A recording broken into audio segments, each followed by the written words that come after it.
Army से related हमारे में आर्मी एक्ट बना हुआ है 1950, जिसमें कहता है कि अगर किसी तरह का कोई कंडक्ट आर्मी के द्वारा होता है तो पुलिस उसको बेजाबते अरेस्ट करेगी, 2 घंटा से ज़्यादा थाना में नहीं बैठाएगा, नियरेस्ट मिलिट्री जो स्टेशन है उसको इन्फॉर्म घसीट कर मारा गया है।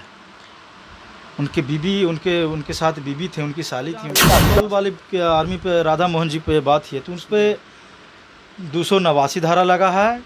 279 जो धारा है वो बात करता है रैश और नेग्लिजेंट की बात करता है। जब आप ड्राइविंग कर रहे हैं तो इसमें 2 केस है। पहला है कि 86/23 है, 85/23 है। दो धारा में दर्ज केस करने का मतलब होता है कि उसको फंसा के रखने की।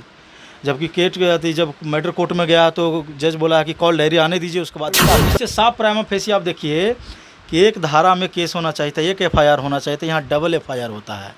तो डबल FIR के सेंस मतलब समझिए कि एक में बेल मिलेगा, दूसरा आप देख रहे हैं SR भारत।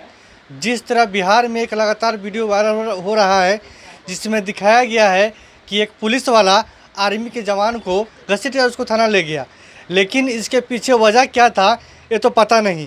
ये अभी तक पुष्टि नहीं हो पाया है कि इसका वजह क्या था।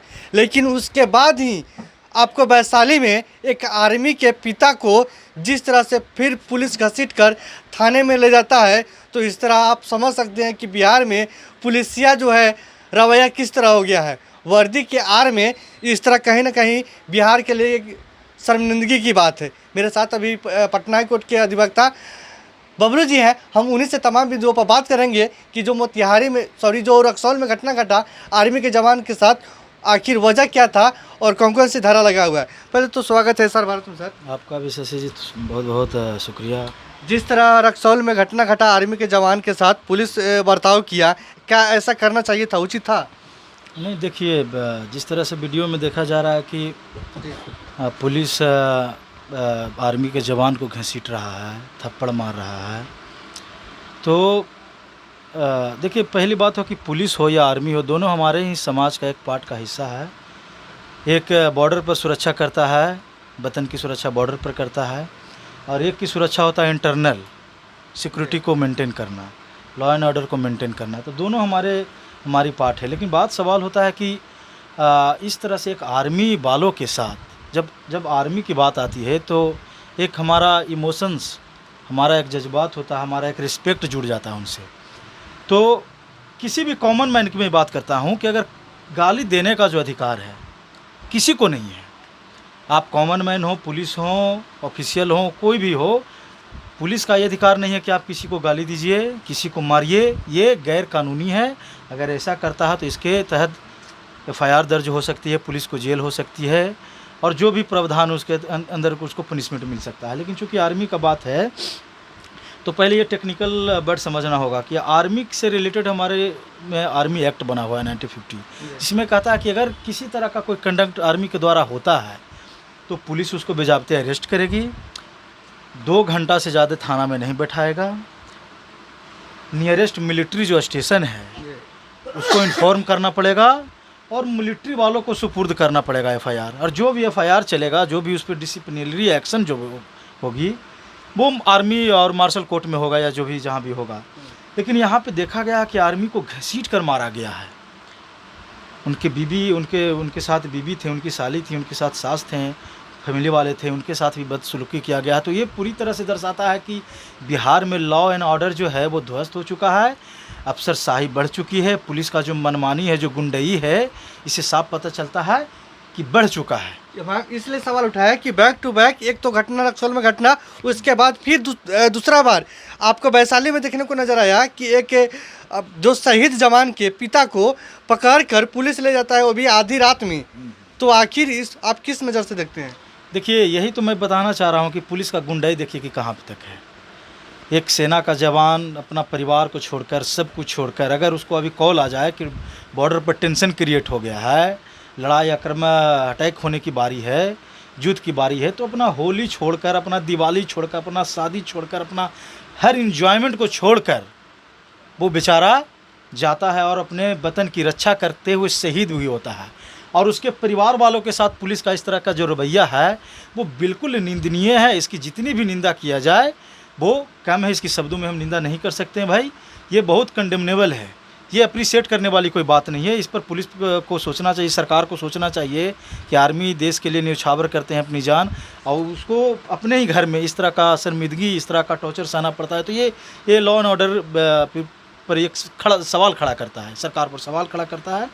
तो मैं यही कहूँगा कि सरकार को इस पर विचार करने की ज़रूरत है। उस पर अभी कौन कौन से धारा लगा हुआ है? देखिए, उस पर जहाँ तक रक्सौल वाली आर्मी पे राधा मोहन जी पे बात है, तो उस पर 289 धारा लगा है। 279 जो धारा है वो बात करता है रैश और नेग्लिजेंट की बात करता है। जब आप ड्राइविंग कर रहे हो तो किसी प्रकार का चोट वगैरह हो गया, लग गया है, तो ये कोई सब बिलेबल धारा है। 325 धारा है, 323 है, 504 है, 333 है, 323 है, 506 है और कॉमन इंटेंशन 34 है। तो सब इसमें सारे जो धाराएं हैं 333 और 325 को छोड़कर सब बिलेबल धारे हैं, ठीक है ना। तो इसमें दो केस है, पहला हुआ कि 86/23 है, 85/23 है। दो धारा में दर्ज केस करने का मतलब होता है कि उसको फंसा के रखने की। जबकि जब मैटर कोर्ट में गया तो जज बोला कि कॉल डायरी आने दीजिए, उसके बाद देखेंगे। उसमें बोला गया है कि हाथ टूट गया 325 ग्रीवियस हर्ट की बात करता है। ग्रीवियस हर्ट के मतलब होता है कि आप किसी का पैर तोड़ दें, किसी का पैर टूट जाता है विथ इंटेंशन के साथ। आप लाठी से मारे, माथा नहीं फटा लेकिन हड्डी फ्रैक्चर हो गया है, हाथ टूट गया, पैर टूट गया, कमर हो गया, ये सब 325 में आता है, फॉल करता है। और ये नॉन बिलेबल ऑफेंसेस है। लेकिन ऐसा मतलब नहीं है कि नॉन बिलेबल ऑफेंसेस तो सेशन कोर्ट इसको बेल नहीं देगा। चूँकि आर्मी वाले पे जब सवाल है तो इससे साफ प्राइमा फेसी आप देखिए कि एक धारा में केस होना चाहिए था, एक FIR होना चाहिए था, यहाँ डबल FIR होता है। तो डबल FIR के सेंस मतलब समझिए कि एक में बेल मिलेगा, दूसरा उसको प्रोडक्शन लगा के उसको रोकने की जो कवायदा पुलिस की तरफ से चल रही है। अब बताइए कि पुलिस FIR करती है, पुलिस उसमें जांच अधिकारी है, तो बताइए ये नेचुरल ऑफ जस्टिस के खिलाफ है। तो लगता है कि हास्यास्पद वाली बात हो गई कि आप ही जज हैं, आप ही पुलिस हैं, आप ही वकील हैं, सब कुछ आप ही को जाँच करना है।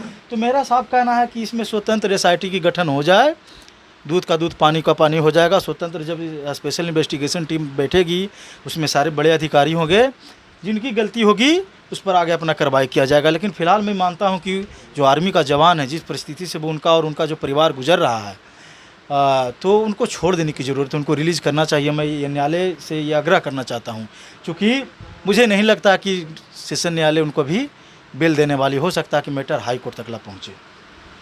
जी, अभी नहीं लग रहा है कि बिहार में एक लगातार अपराध का ग्राफ बढ़ते जा रहा है और दूसरी तरफ नीतीश कुमार जी के प्रशासन है वह दारू के पीछे पड़ा हुआ है।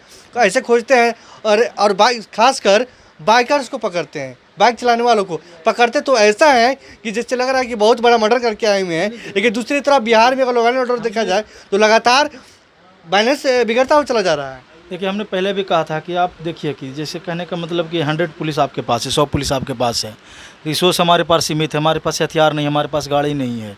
आप पुलिस रिफॉर्म की बात आप करेंगे तो आप देखिएगा कि बहुत सुधार की ज़रूरत है बिहार में, इंडिया में। पुलिस अनुपात, रेशियो में अनुपात, कल ही तो स्टेटमेंट CM का आया कि 170 आदमी पर कम से कम एक पुलिस होना चाहिए था। वो पुलिस हमारे पास अनुपात में नहीं है, चूँकि शराबबंदी है। तो सारे पुलिसकर्मी तो शराब को ढूंढने में, पकड़ने, शराबी को पकड़ने में लगे हैं। तो सारे जो मर्डर हैं, सारे जो अपराधी हैं, वो तो खुलेआम होंगे ही ना, हैं। जब एक ताकत आप कहीं और लगा दीजिएगा तो दूसरी का जो फोर्स है, दूसरी तरफ का सेकंड अपोजिशन में, तो वो तो कम पड़ेगा ना। तो इससे मुझे लगता है कि सरकार को शराबबंदी पर भी ध्यान देना चाहिए। लेकिन उसके अलावा और बिहार में जो अपराध का ग्राफ बढ़ रहा है उस पर लॉ एंड ऑर्डर को कंट्रोल करने की ज़रूरत है उसको। चलिए, तो रक्सौल वाले घटना के बारे में आपकी क्या राय कमेंट बॉक्स में टाइप कर सकते हैं। तब तक जय हिंद।